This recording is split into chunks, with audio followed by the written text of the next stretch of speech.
नमस्कार साथियों, सत्य की ऑनलाइन क्लासेज में आपका स्वागत है। अपन राजस्थान के आर्ट एंड कल्चर के अंदर संत और संप्रदाय नामक टॉपिक पढ़ रहे थे। उसके अंदर अपनी एक क्लास हो चुकी है और आज दूसरी क्लास के अंदर अपन जसनाथ जी महाराज है उनके बारे में पढ़ेंगे। कौन से महाराज के बारे में? जसनाथ जी महाराज। जसनाथ जी महाराज ने जसनाथ संप्रदाय है ना, वो शुरू किया था। इनके जो जन्म हुआ था वो कतरिया सर के अंदर 1482 ईस्वी के अंदर हुआ था, बीकानेर में। कतरिया सर कहाँ पे है? बीकानेर में। कब हुआ था? 1482 के अंदर। इनके जो पिता है उनका नाम था हमीर। क्या था? हमीर। और माता का नाम था रूपादे। क्या नाम था? रूपादे। ये जाटों का एक वंश है, जानी जाट। कौन सा? जानी। जानी जाटों में इनका जन्म हुआ था। तो कई बार सीधा सीधा क्वेश्चन पूछ लिया जाता है कि जसनाथ जी का जो जन्म है वो जाटों के कौन सी गोत्र के अंदर हुआ था? तो वो जानी गोत्र है, उनके अंदर हुआ था। तो अपन नॉर्मल बातें एक बार ये लिख लेते हैं।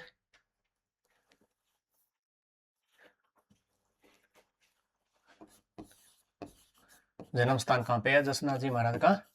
कतरिया सर, बीकानेर के अंदर। बीकानेर में एक जगह पड़ती है कतरिया सर।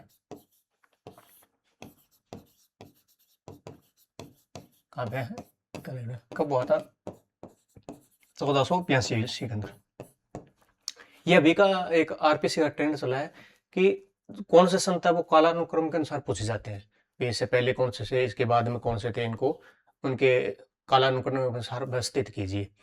तो इसलिए अपने को ये ध्यान रखना है। उनका जन्म कब हुआ था? 1482 के अंदर। इनके जो पिता थे, उनका नाम है हमीर। क्या नाम है? हमीर। और जो माता है उनका नाम है रूपादे। क्या नाम है? रूपादे। क्या नाम है? रूपादे। जसनाथ जी महाराज जब 12 वर्ष के थे तो इनके पिताजी के पास ऊंट हुआ करते थे। तो किसानी थे, किसान करते थे। तो इनके पिताजी के पास जो ऊंट थे वो एक दिन जंगल की तरफ चले गए। उस टाइम इतनी मतलब बसावट नहीं थी, जनसंख्या कम थी। तो आसपास जंगल होंगे, ऊंट चराने के लिए वहां पे जाते होंगे। तो वो ऊंट क्या है, जंगल में अंदर की तरफ बढ़ चले थे। तो पीछे पीछे जसनाथ जी महाराज, इनके जब उम्र 12 वर्ष थी तो ये ऊंटों को लाने के लिए या खोजने के लिए क्या है, जंगल के अंदर चले जाते हैं। आगे इनकी मुलाकात मुलाकात होती है गुरु गोरखनाथ जी से। किससे? गुरु गोरखनाथ जी से। और उन्होंने, गुरु गोरखनाथ जी ने वहीं पे दीक्षा ले ली। और 12 वर्ष की उम्र के बाद ही इन्होंने तपस्या शुरू कर दी। कहाँ पे? गोरखमालिया नामक स्थान पे। और 12 वर्ष कठोर तपस्या की। कितने वर्ष? 12 वर्ष। और 12 वर्ष कठोर तपस्या करने के बाद ये इनकी उम्र लगभग 24 वर्ष की हुई। तब 24 वर्ष की उम्र में उन्होंने जीवित समाधि ले ली, बहुत कम उम्र के अंदर। उस इतनी मतलब कम उम्र के ही उन्होंने बहुत सारे अपने जीवन के अंदर चमत्कार कर दिए थे। जैसे ये बचपन के अंदर जब काफी छोटे बालक थे तो ये एक बार जो अपने अंगारे उसमें भरी अंगीठी होती है उसके अंदर बैठ गए। उनकी माता जी आती है भाग के, और इनको जब बाहर निकालती है अंगारों से तो देखते हैं इनके शरीर पे कोई भी जलने का निशान नहीं था। इसी प्रकार जब ये कोई लगभग 2-1 साल के रहे होंगे तो उन्होंने 100 मन दूध, लगभग 50-60 किलो दूध है वो पी लिया था। ऐसी कहानी इनके बारे में सुनने को मिलती है। तो इनके जो समाधि है वो कहाँ पे है? कतरिया सर के अंदर। और इन्होंने तपस्या कहाँ पे की थी?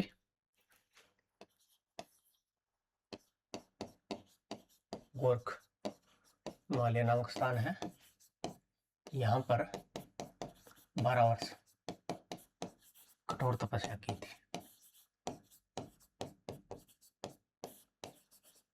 इसी गोरखमाली का स्थान पर 1500 ईस्वी में, कब? 15 ईस्वी में, 1500 ईस्वी में अपन कल पढ़ रहे थे जसनाथ जी महाराज है, वो कल पढ़ रहे थे जामो जी महाराज। उन्होंने जसनाथ जी महाराज से मुलाकात की थी। कब की थी? 1500 ईस्वी में। कहाँ पे की थी? गोरखमालिया बीकानेर के अंदर। कहाँ पे पड़ता है ये? गोरखमालिया बीकानेर के अंदर।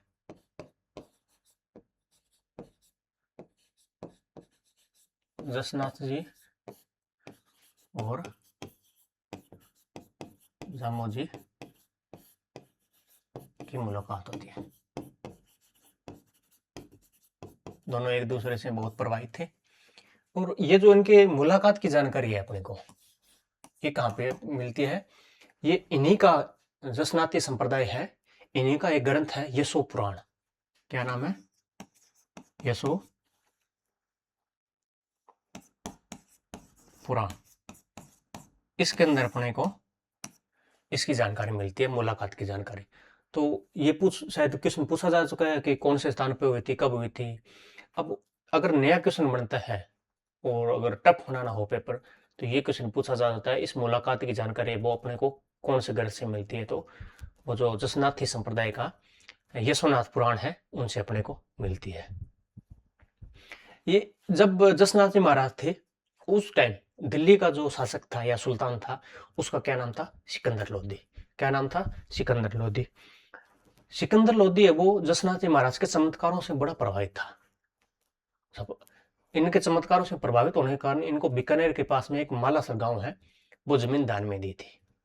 तो सिकंदर लोदी अपने जसनाथ जी महाराज के चमत्कारों से प्रभावित होकर बीकानेर के पास मालासर गांव है, वो इनको दान में दिया था। तो सिकंदर लोदी के क्या हो गए? ये समकालीन हो गए। सिकंदर लोदी के समकालीन। अगर सीधा क्वेश्चन बने भी कौन सा शासक है या कौन सा सुल्तान है वो दिल्ली का जो जसनाथ जी महाराज के समकालीन थे, तो वो कौन थे? सिकंदर लोदी। अच्छा, सिकंदर लोदी ने मालासर गांव कहां पे है? बीकानेर के अंदर। मालासर गांव क्या दिया था? दान में दिया था। क्या दिया था? दान में दिया था। वहां पे अपने इन्होंने बाद में शाखा भी खोली थी, उपशाखा वगैरह। इनके जो भक्त है या इनके जो अनुयायी है वो कौन सा नृत्य करते हैं? अग्नि नृत्य करते हैं। और ये अपने जो गले में ऊन का धागा रखते हैं। किसका? काली ऊन की जो धागा है वो गले के अंदर बांध कर रखते हैं। और मोरपंख और जाल के वृक्ष को शुभ मानते हैं।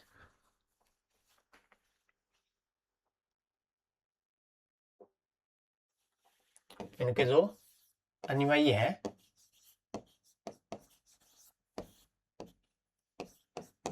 गले में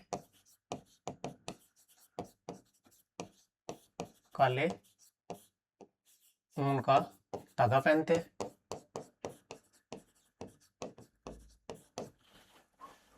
और अग्नि नृत्य करते हैं। कौन सा नृत्य? अग्नि नृत्य करते हैं।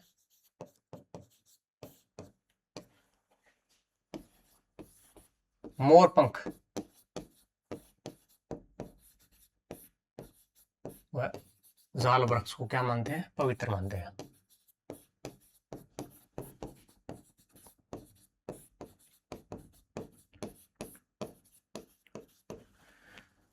अपन देखेंगे एक बीकानेर के शासक हुए थे राव भिकाजी, जिन्होंने बीकानेर राज्य की स्थापना की थी। उनके 3 पुत्र हुए थे।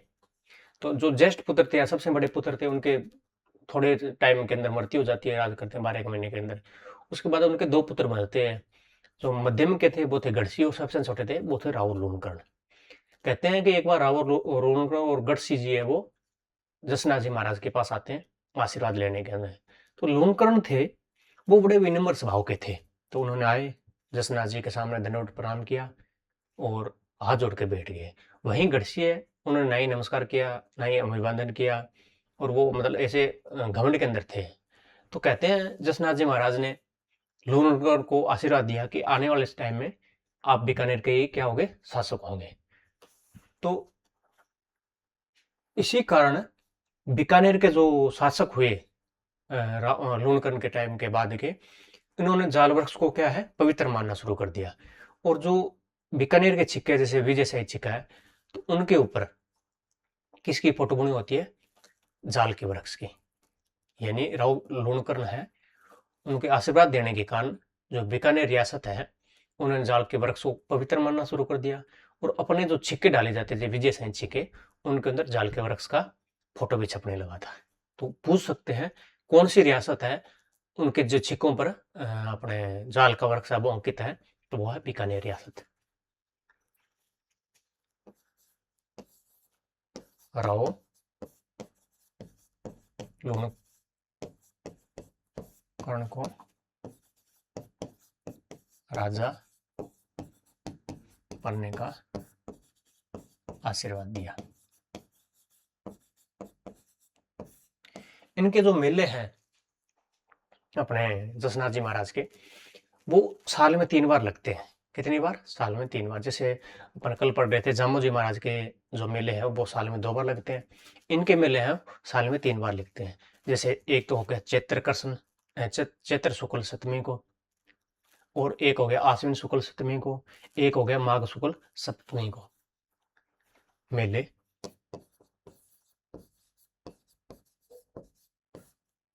वर्ष में कितनी बार? 3 बार। कब कब?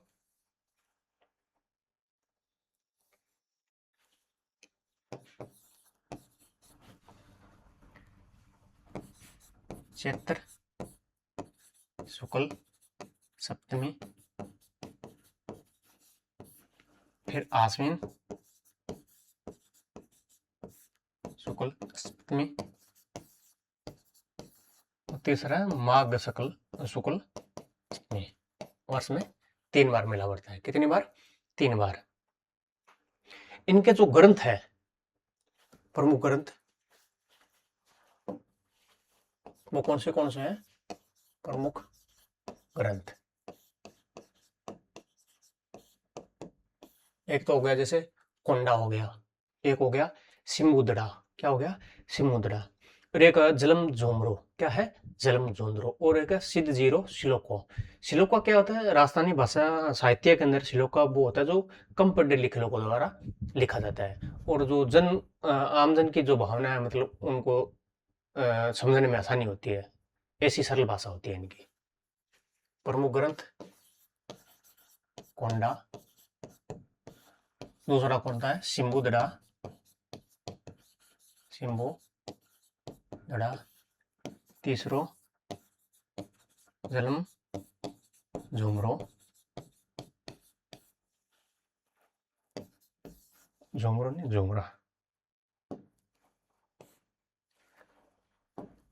और चौथा है सिद्ध जीरा श्लोका। ठीक है, ये 4 ग्रंथ था, तो कई बार सीधे सीधा ऑप्शन के अंदर पूछ लिया जाता है कोंडा और सिमुद्रा है वो कौन से मतलब संप्रदाय या महाराज से संबंधित है, तो कौन से है? जसनाथ जी महाराज से। इनकी जो पीठ होती है, मतलब जैसे कतरेसर में इन्होंने समाधि ली, तो वो होगी एक प्रमुख पीठ हो गई। उस पीठ के अंदर जो सिद्ध या जो बैठते हैं, मतलब महाराज या पुजारी जो भी है, उनको सिद्ध कहा जाता है। यानी प्रमुख पीठ पर बैठने वाले संत को क्या कहा जाता है? सिद्ध कहा जाता है। क्या कहा जाता है? सिद्ध। ये ध्यान रखना भी। जसनाथी संप्रदाय के अंदर प्रमुख पीठ पर या कदासीन जो संत होता है उसको क्या कहा जाता है? सिद्ध कहा जाता है। एक तो इनके प्रमुख पीठ तो होगी कतरियासर के अंदर। अन्य पीठ क्या है जहाँ पे इनका अन्य मंदिर है वो अपन देख लेते हैं। है तो बीकानेर के अंदर अन्य पीठ, क्योंकि निर्गुण संप्रदाय से थे, तो इनकी जो पीठें हुई है वो कौन कौन सी है? एक है बमलू जगह पड़ती है बीकानेर के अंदर। कहाँ पे है? बीकानेर के अंदर। इस पीठ के जो अपने मतलब संस्थापक थे वो थे हारोजी। क्या नाम थे? हारोजी। अच्छा, दूसरी पीठ है लिखवांदेसर। क्या नाम है? लिखवांदेसर। लिखवांदेसर, ये भी कहाँ पे है? बीकानेर में। इनके जो संस्थापक है वो है हांसो जी। क्या नाम है? हांसो जी। तीसरी जो अपन पढ़ रहे थे भी, सिकंदर लोदी ने इनको दान में दी थी, मालासर। क्या नाम है? मालासर। उनके संस्थापक है टोडर जी। क्या नाम है? टोडर जी। मालासर ये पे कहाँ पे है? बीकानेर में। संस्थापक है टोडर जी। क्या नाम है? टोडर जी। एक अन्य पीठ है पुनरासर। क्या नाम है? पुनरासर के अंदर। वो भी कहाँ पे है? बीकानेर में। पुनरासर ये भी कहाँ पे है? बीकानेर में। इनके संस्थापक थे वो थे पालो जी। कौन थे? पालो जी। अपन इसको ऐसे भी लिख सकते हैं, यहाँ पे लिख देते हैं इनको।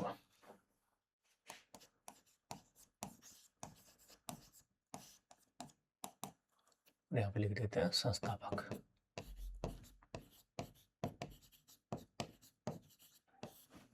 ये भी पीठ। ठीक है। एक और पीठ है वो है नागौर के अंदर।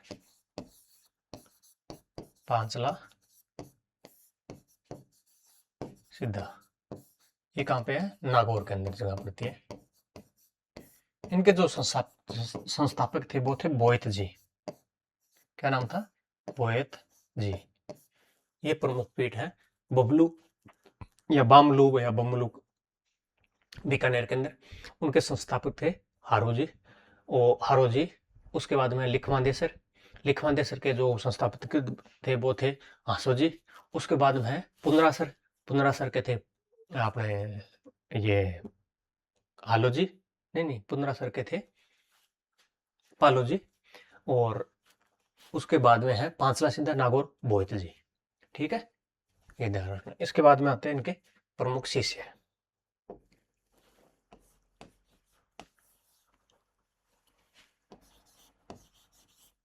प्रमुख शिष्य। प्रमुख शिष्य के अंदर सबसे जो पहले शिष्य है वो है रामनाथ जी। क्या नाम है? रामनाथ जी। उन्होंने क्या लिखा था? यशोनाथ पुराण। क्या लिखा था? यशोनाथ पुराण। जिसके अंदर अपन अभी जिक्र कर रहे थे कि भी गोरखमाली स्थान पर जब जामू जी और जसनाथ जी महाराज मिले थे, उस मुलाकात का क्या है? वर्णन है। क्या नाम है? राम नाथ जी। क्या नाम है? रामनाथ जी। सॉरी, रामनाथ नहीं, लालनाथ जी।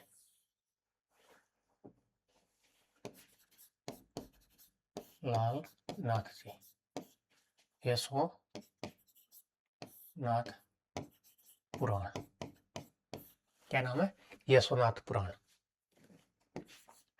दूसरे हैं रामनाथ जी। इनका है जीव समझौतरी।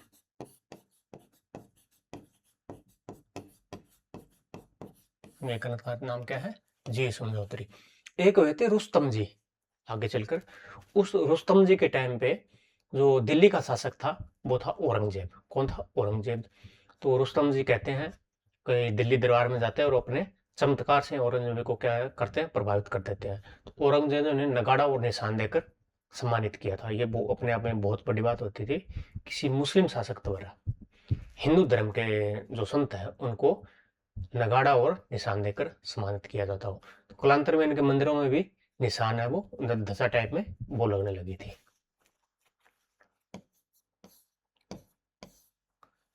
रुस्तम जी।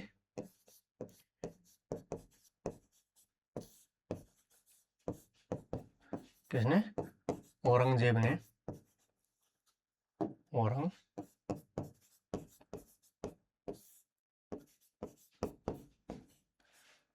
नगाड़ा और निशान देकर, निशान और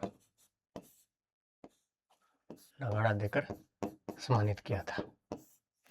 इन्होंने जो जसनाती संप्रदाय इनको भारत के अन्य क्षेत्रों के अंदर, यानी राजस्थान था, राजस्थान से अदर जो क्षेत्र के अंदर वो फैलाने वाले कौन थे? रुस्तम जी। भारत के अन्य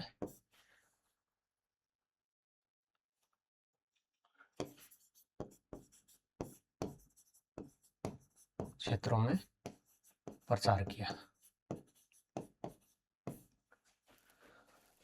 जो जसनाथ जी महाराज हैं, इन्होंने समाधि कब ली थी?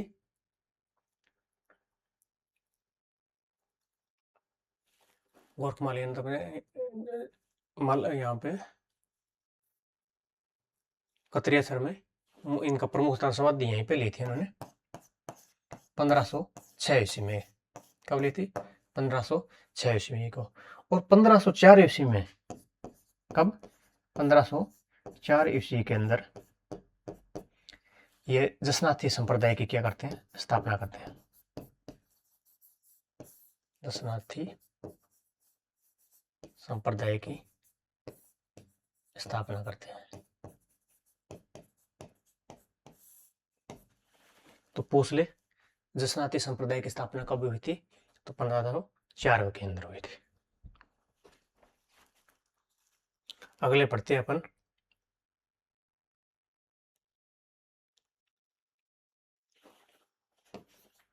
चरणदास जी। क्या नाम है? चरणदास जी। इनके द्वारा चरणदासी समुदाय है, उनकी स्थापना की गई थी। ये इन्होंने सहगुण और निर्गुण दोनों भक्ति गुणों पे दी थी जसनाथ जी ने, ओनली निर्गुण के अंदर। इनका जो जन्म हुआ था चरणदास जी का, वो कहाँ पे हुआ था? अलवर के अंदर एक जगह पड़ती है डेहरा करके। कहाँ पे? डेहरा, अलवर में इनका जन्म होता है। इनके जो पिताजी थे उनका नाम था मुरलीधर। क्या नाम था? मुरलीधर। और इनके जो माताजी थे उनका नाम था कुंजोबाई। क्या नाम था? कुंजोबाई। और इनके जो बचपन का नाम था वो था रणजीत। क्या था? रणजीत। तो सर बचपन का नाम रणजीत वही पड़े रहने देते चरणदास जी, क्यों उन्होंने नाम पड़ा? तो जब भी कोई संत है वो क्या लेता है? दीक्षा लेता है या संन्यास लेता है, तो अपना जो पहले का जीवन है संन्यास लेने से उसको त्याग देता है। उस मोह माया को त्याग देता है, उस सांसारिक जीवन को त्याग देता है।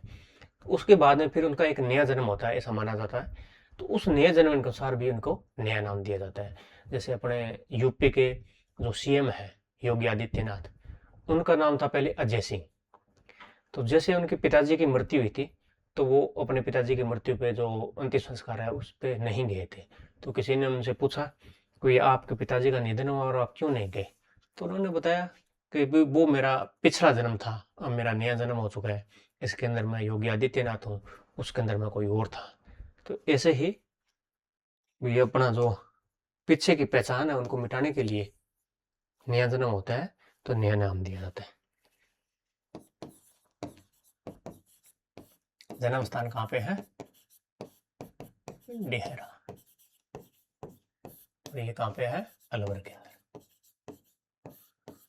इनके जो पिता है वो है मुरलीधर। क्या नाम है? मुरलीधर। माता जी का नाम कुंजोबाई। कुंजोबाई। क्या नाम है?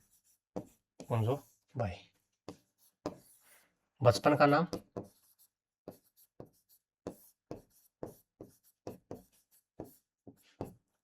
रणजीत। क्या नाम था? रणजीत। उनके जो गुरु थे उस गुरु का नाम क्या था? सुखदेव मुनि। क्या नाम था? सुखदेव मुनि। और कालांतर में इनके जो मतलब प्रमुख पीठ थी वो चली गई दिल्ली साइड में, यानी इन्होंने दिल्ली जाकर कोचिंग खोल ली। राजस्थान से भाई RS के तो खूब हो रखे कोचिंग, अपन तो IS की खोले इनका। तो इनके प्रमुख केंद्र कहाँ पे बना लिए थे अपने को? दिल्ली के अंदर प्रमुख केंद्र बना लिया था। और यहाँ पे जो इनका मेला लगता है वो कब लगता है? बसंत पंचमी को। माँ सरस्वती का उस दिन होता है, बसंत पंचमी को इनका मेला लगता है। इन्होंने अपने अनुयायियों को कितने उपदेश दिए थे? 42। कितने दिए थे? 42। और जसनाथ जी ने 36 उपदेश। कितने दिए थे? 36। इनका सिलेबस बड़ा था, 42 दिए थे उन्होंने। लिखते हैं इनके गुरु सुखदेव मुनि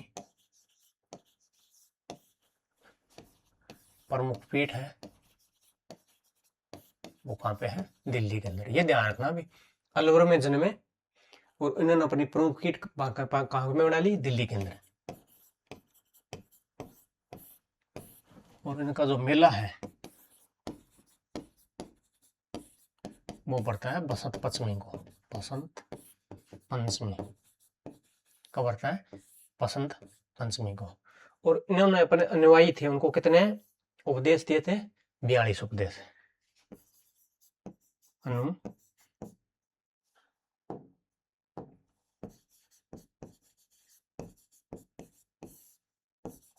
कितने उपदेश दिए? 42 उपदेश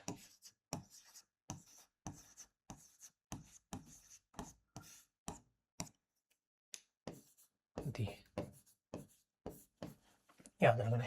इनकी जो ड्रेस लगती थी, अलग अलग लगती है ना ड्रेस, इनकी ड्रेस थी पीले रंग के वस्त्र, पीले रंग के वस्त्र पहनते थे अनुयायी। वो क्या पहनते थे? पीले रंग के वस्त्र। सरनसा जी थे वो भविष्यवाणी भी करते थे, यानी कौन सा किस में इंपॉर्टेंट है पहले वो भी बता दिया करते थे। तो 1739 के अंदर ईरान का शासक था एक नादिर शाह। क्या नाम था उनका? नादिर शाह। नादिर शाह ने जब भारत पर आक्रमण किया था, इससे पहले इन्होंने चरणदास जी महाराज ने इनकी भविष्यवाणी कर दी थी कि आने वाले टाइम में 1739 में ऐसे ऐसे करके ईरान का जो शासक है नादिर शाह, वो क्या करेगा? भारत पर आक्रमण करेगा।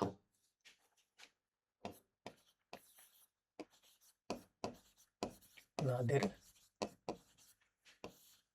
शाह ईरान का शासक।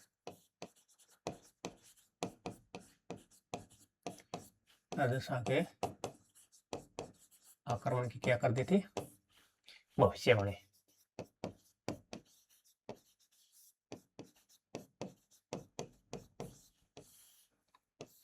कब गया था? 1739 के अंदर। इनकी दो शिष्य है वो पूछी भी जा चुकी हैं, काफी इंपॉर्टेंट है, तो उनको देख लेते हैं एक बार। प्रमुख शिष्य, एक का नाम है दयाबाई। क्या नाम है? दयाबाई। इन्होंने बुक लिखी थी, एक बुक का नाम है दया बोध। क्या नाम है? दया बोध। और दूसरी की विनय मल्लिका। क्या नाम है? विनय मल्लिका। दया बोध और विनय मल्लिका। क्या नाम है? विनय मल्लिका। और दूसरे शिष्य और थी, उनका क्या नाम है? सहजोबाई। क्या नाम है? सहजोबाई। उनके द्वारा कौन सी बुक लिखी गई? सहज प्रकाश। दया भाई लिखो अभी यहाँ पे।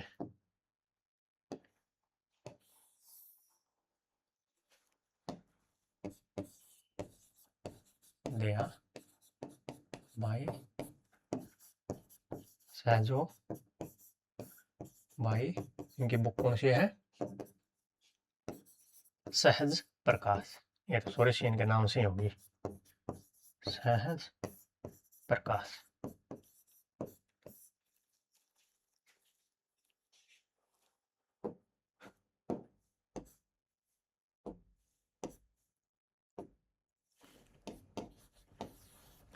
चरणदासी समुदाय के जो अनुयायी है ये भगवान श्री कृष्ण को क्या है?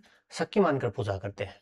इनके अनुसार पृथ्वी या ईश्वर मतलब विश्व के अंदर सिर्फ एक ही पुरुष है, वो है भगवान श्री कृष्ण, और बाकी क्या है? लेडीज है। तो जैसे अभी यूपी के अंदर काफी टाइम पहले एक डीआईजी हुए थे पांडे, पांडे करके। क्या नाम था? पांडे। वो क्या थे? अनुयायी थे इनके भगवान श्री कृष्ण के, और सखी मानकर इनकी पूजा की करते। तो वो साड़ी पहन के ऑफिस में आ जाया करते थे। तो बाद में पुलिस को रिटायरमेंट करना पड़ा कि आप जो भी करना है वो घर पे जाके करो। भगवान श्री कृष्ण को सखी मानकर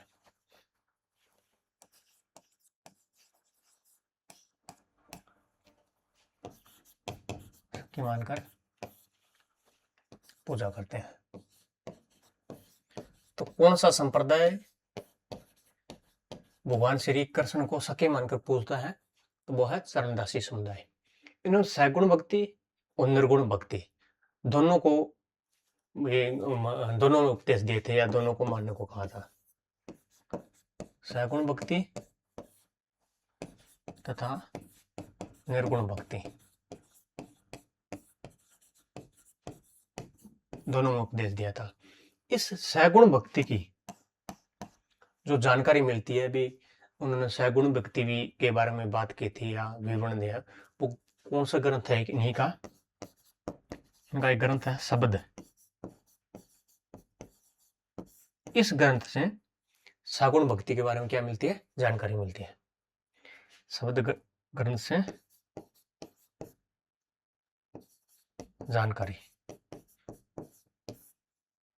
मिलती है।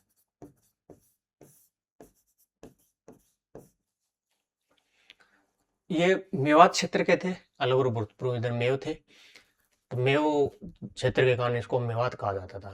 तो चरणदास जी महाराज ने जो अपनी भाषा थी या जो उपदेश थे वो कौन सी भाषा में दिए थे? मेवाती भाषा में। कहाँ पे? कौन सी भाषा में? मेवाती भाषा में। और ये जब जयपुर आए तो उस टाइम महाराजा थे प्रताप सिंह। क्या नाम थे? स्वाई प्रताप सिंह। उन्होंने इनको कोलीवाड़ा गांव दान में दिया था। कौन सा गांव? कोलीवाड़ा। उपदेश है वो कौन सी भाषा में दिए? मेवाती भाषा में। मेवाती भाषा में। और जब जयपुर आते हैं, जयपुर आने पर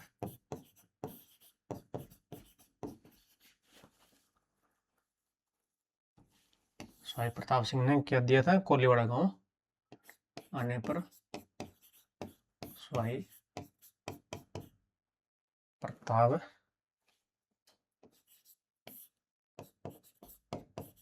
सिंह ने कोलीवाड़ा गांव क्या दिया था? दान में।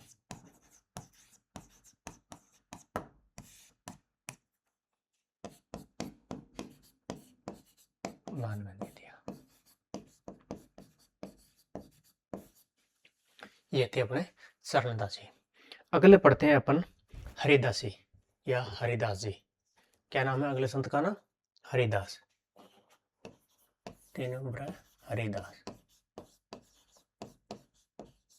हरिदास जी, इनका वास्तविक नाम था वो हरि सिंह सांकला था। क्या नाम था? हरि सिंह सांकला।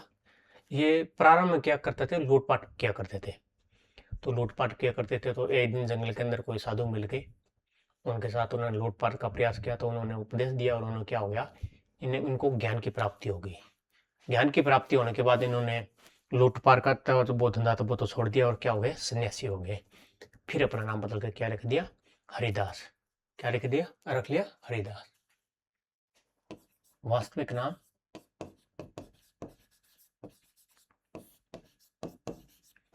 हरि सिंह सांकला। हरि सिंह सांकला। इनका जन्म है जन्म नागौर के अंदर जगह पड़ती है कापड़ोद, डीडवाड़ा के अंदर। अभी तो नया जिला बन गया डीडवाड़ा कुछ वहां पे। जन्म स्थान कहाँ पे? कापड़ोद। कापड़ोद डीडवाड़ा। कहाँ पे? कापड़ोद डीडवाड़ा। और डीडवाड़ा के अंदर एक जगह पड़ती है गाडाबास। कौन सी है? गाडाबास। वहां पे क्या ले ली थी? समाधि।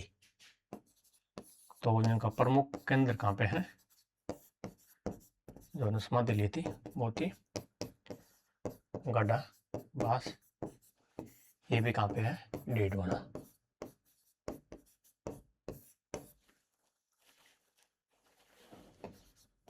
पहले लूट मार किया करते थे, बाद में क्या बन गए? साधु। पहले लूट मार करते थे, बाद में बन गए सन्यासी। सन्यासी बन गए। ये जो उनको ज्ञान की प्राप्ति हुई है, ब्रह्म की प्राप्ति हुई थी, ये कब हुई थी? 1513 ईस्वी में किसकी प्राप्ति होगी? ज्ञान या ब्रह्म की प्राप्ति।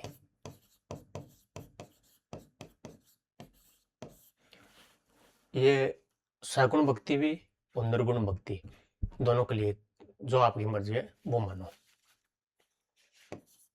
कौन सी भक्ति? सगुण तथा निर्गुण भक्ति दोनों पर क्या है?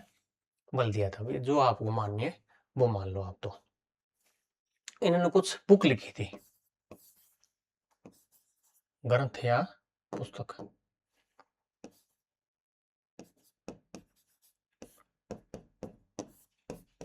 एक हरि पुरुष जी, हरिपुरुष जी की वाणी। तो सीधी सी बात है, खुद की वाणी होगी तो वो अपने नाम से वाणी यानी उपदेश। एक था भर्तृहरि स्वाद। क्या नाम था? भर्तृहरि स्वाद। भर्तृहरि स्वाद हरिपुरुष जी की वाणी, भर्तृहरि स्वाद, ये दो पुस्तक थी इनकी। इन्होंने जो पंथ है या संप्रदाय है उनकी भी स्थापना की थी। संप्रदाय, कौन सा संप्रदाय? हरिदासी इनके नाम से, या निरंजनी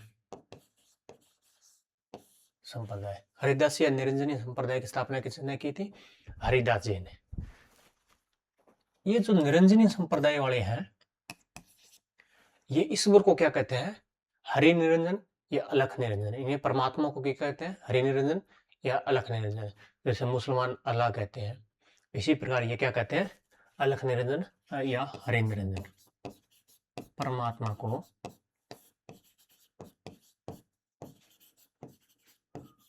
अलख या हरि निरंजन कहते हैं। और ये क्या है कि समन्वय आबादी है। समन्वयवादी संप्रदाय है। जैसा अपना अभी देखा था, सगुण भक्ति भी निर्गुण भक्ति भी समन्वयवादी संप्रदाय। ये इनके बारे में मुख्य मुख्य बातें थी। अगले पढ़ते हैं अपन संत माओ जी। क्या नाम है? संत माओ जी।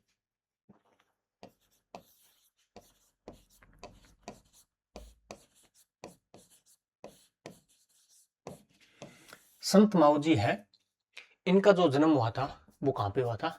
सांबला डूंगरपुर के अंदर जगह पड़ती है, सांबला करके, वहां पे हुआ था। और इन्हें क्या है, इनके जो अनुयायी है वो उन्हें भगवान विष्णु है उनका 10वां अवतार है कल्कि। वो कल के अवतार मानते हैं। भगवान विष्णु का कौन सा अवतार मानते हैं? कल के अवतार। इन्होंने भगवान कृष्ण की निष्कलंक, एक आप जो बता रहे हो कलंक है भगवान श्री कृष्ण पे, कोई कलंक नहीं है, निष्कलंक है। निष्कलंक की अवतार की पूजा की। तो इसलिए इनके जो संप्रदाय है उस संप्रदाय का क्या नाम पड़ गया? निष्कलंकी संप्रदाय। जैसे चरणदासी समुदाय था वो भगवान श्री कृष्ण की पूजा किस रूप में करता था? सखी भाव के रूप में। वैसे ही संत माओ जी ने भगवान श्री कृष्ण की जो पूजा है वो किस रूप में की? निष्कलंक के अवतार के रूप में पूजा की थी। इन्होंने डूंगरपुर के अंदर ही नवाटापुरा एक गांव है, वहां पे वनेश्वर जो धाम है उसकी स्थापना की थी। किसकी स्थापना की थी? वनेश्वर धाम की। एक्चुअली वहां पे शिवलिंग की पूजा होती है, लेकिन ये भगवान श्री कृष्ण के भक्त थे संत माओ जी। इनका जन्म स्थान सांवला डूंगरपुर, सांवला डूंगरपुर के अंदर। ठीक है। और ये अनुयायी है वो कौन सा, किन का अवतार मानते हैं? विष्णु का कल के अवतार। कौन सा अवतार मानते हैं? कल के अवतार। भगवान श्री कृष्ण है उन्हीं की पूजा किस रूप में करते हैं? निष्कलंक, कोई कलंक नहीं है। भगवान श्री कृष्ण है पूजा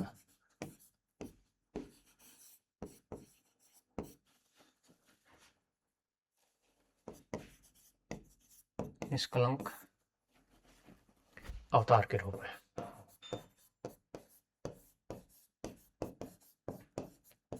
इसलिए इनके संप्रदाय को क्या कहते हैं? निष्कलंकी संप्रदाय।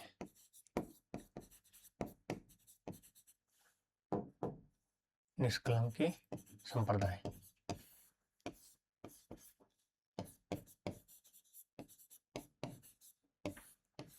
और उन्होंने किसकी स्थापना की थी? वरेश्वर धाम की। वरेश्वर धाम की स्थापना की। और है ना,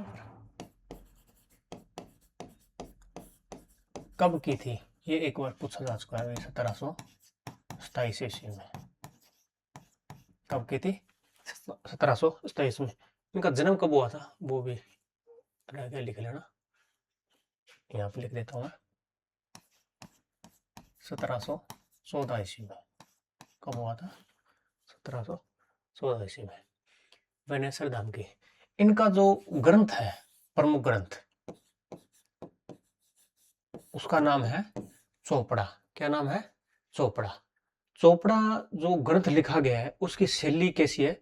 वाद विवाद शैली के अंदर है। इस ग्रंथ का जो वाचन है वो सिर्फ वर्ष में एक बार दीपावली के दिन किया जाता है। कब किया जाता है? दीपावली के दिन।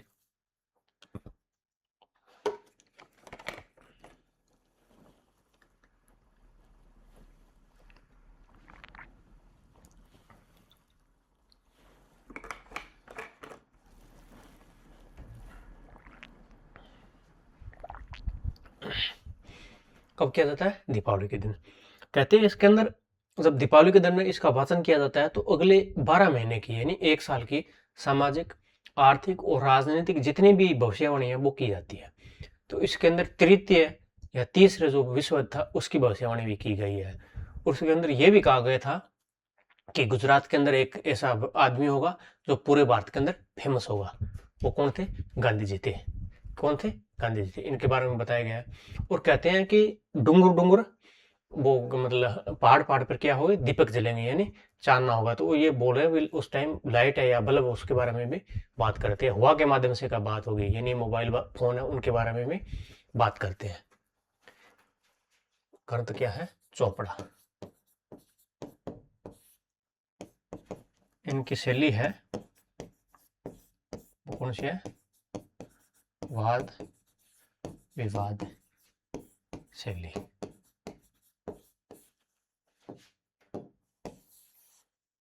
कौन सी शैली में लिखा हुआ है? वाद विवाद शैली में। केवल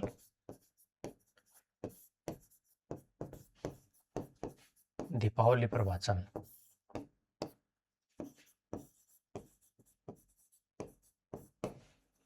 और इसमें क्या है? भविष्यवाणी है। इसमें भविष्यवाणियां की गई है।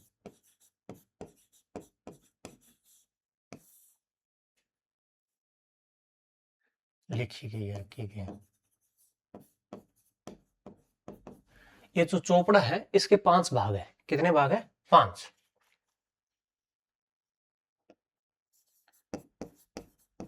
चोपड़ा के 5 भाग है। पहला भाग है उसका नाम है प्रेम सागर। क्या नाम है? प्रेम सागर। दूसरा है उसका नाम है शाम सागर। क्या नाम है? शाम सागर। तीसरा है वो है रतन सागर। क्या नाम है? रतन सागर। प्रेम सागर, रतन सागर, श्याम सागर और एक है मेघ सागर। और लास्ट वाला अनंत सागर।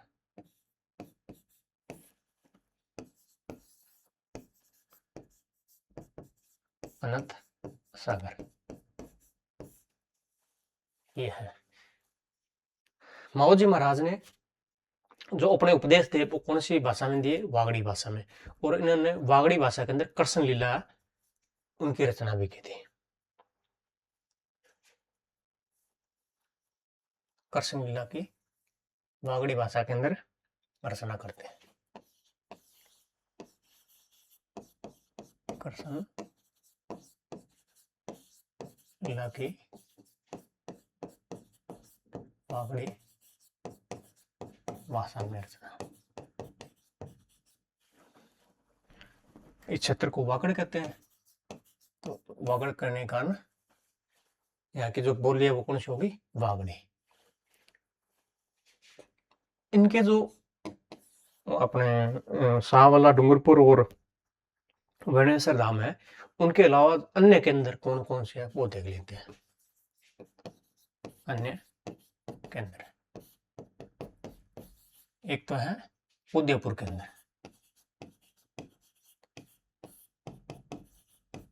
शेषपुर, क्या नाम है? शेषपुर। डूंगरपुर है, डूंगरपुर के अंदर पूंजपुर, क्या नाम है? पूंजपुर और दालावाला, क्या नाम है? पूंजपुर और दालावाला। ये भी ध्यान रख लेना आप, ठीक है। और अपन ने आज क्या क्या पढ़ लिया उनका एक बार फटाफट रीजन देख लेते हैं। जसनाथ जी महाराज है। जसनाथ जी महाराज का जन्म है वो कहाँ पे हुआ था? कत्रियसर बीकानेर के अंदर। कब हुआ था? 1482 ईस्वी के अंदर। पिता थे हमीर, माता थी रूपा दे, और समाधि है वो कत्रियसर में कब ली थी? 1506 के अंदर। उससे 2 साल पहले 1504 के अंदर जसनाथी संप्रदाय की स्थापना की थी। गोरखमालिया के अंदर 12 वर्ष कठोर तपस्या की, और गोरखमालिया के अंदर ही जसनाथ जी महाराज जामो जी महाराज से मुलाकात करते हैं। इस मुलाकात की जो जानकारी है वो अपने को मिलती है यशो पुराण के अंदर से। किससे मिलती है? यशोनाथ पुराण से। सिकंदर लोदी के समकालीन थे। मालासर गांव है वो सिकंदर लोदी ने इनको क्या दिया था? दान में दिया था गांव।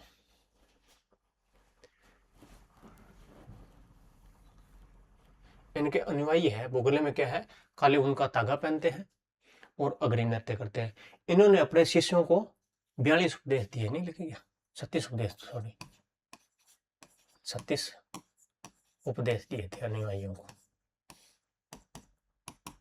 और मोरपंख और जाल वृक्ष को क्या मानते हैं? पवित्र। बीकानेर रियासत है, उनका जो चिक्का है विजय शाही, उसके ऊपर किसका वृक्ष बना हुआ है? जाल का वृक्ष बना हुआ है। राव लुणकुर को भी राजा बनने का आशीर्वाद देते हैं। और इनका जो मेला है वो वर्ष में कितनी बार बनता है? 3 बार बढ़ता है। कब कब? चित्र शुक्ल अष्टमी को, आश्विन शुक्ल अष्टमी को, और अपने चित्र माघ शुक्ल अष्टमी को। इसके बाद में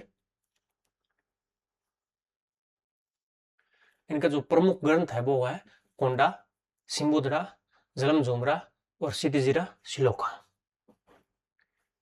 इनकी जो पीठ है,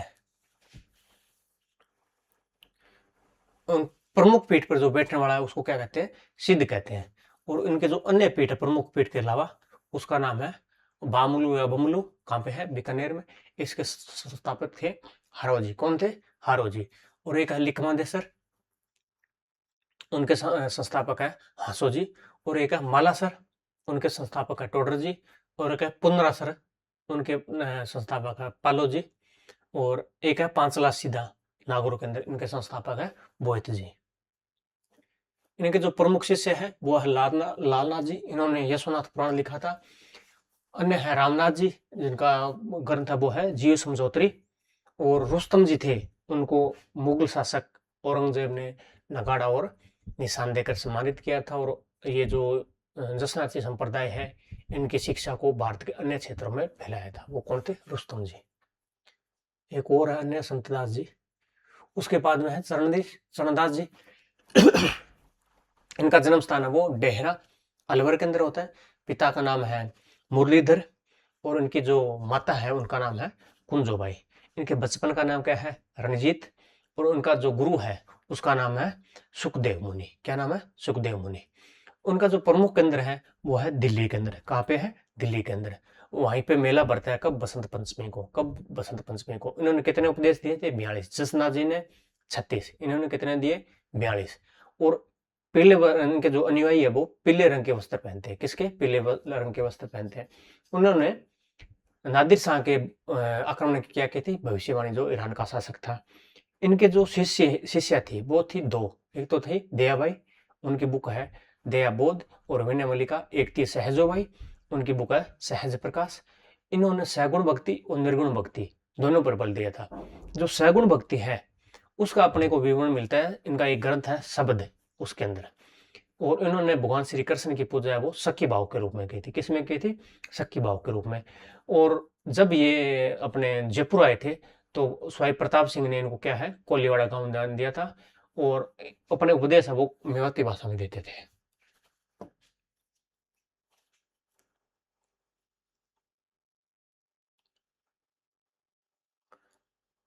अगले हैं हरिदास जी। इनका वास्तविक नाम है हरि सिंह सांकला। और इनके जो गुरु है वो है हड़बू जी सांकला। अपने लोग देवता पढ़े थे ना, वो वाले हड़बू जी सांकला। इनका जन्म स्थान है कापरोड डीडवाना के अंदर। उनका प्रमुख केंद्र है वो गाडा। यहाँ पे इन्होंने समाधि ली थी। पहले लूटमार करते थे, बाद में एक सन्यासी के मिलने से बन के सन्यासी बन गए। और जो ज्ञान की प्राप्ति हुई इनकी वो हुई थी 1513 ईस्वी के अंदर।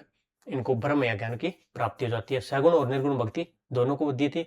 हरिपुरुष जी की वाणी, भरतरि स्वाद इनके क्या बुक है। एक और है भक्ति बिरदावली।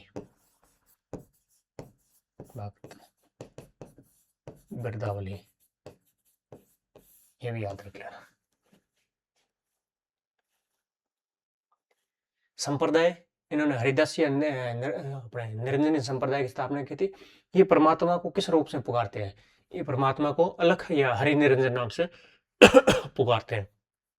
ये संप्रदाय कैसा है? समन्वयवादी। यानी दो धाराओं जैसे सगुण और निर्गुण भक्ति दोनों का क्या है? समन्वय है। क्या है? समन्वय संप्रवादी संप्रदाय। संत माओ जी, इनका जन्म जो डूंगरपुर के अंदर शामला है वहां पे हुआ था। कब हुआ था? 1714 ईस्वी में। कब हुआ था? 1714 ईस्वी में।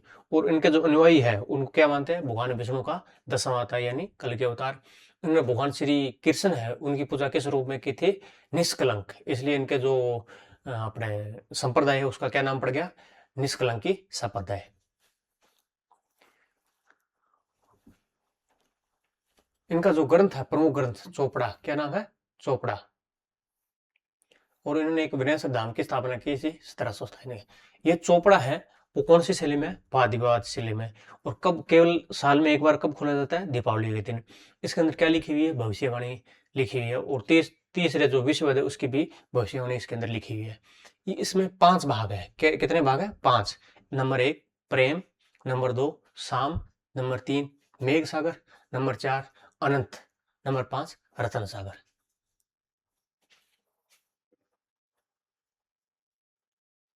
इन्होंने वागड़ी भाषा के अंदर किसी मतलब लेखन किया था कृष्ण लीला का। इनके अन्य के अंदर है एक उदयपुर है, वहां पे शेषपुर है।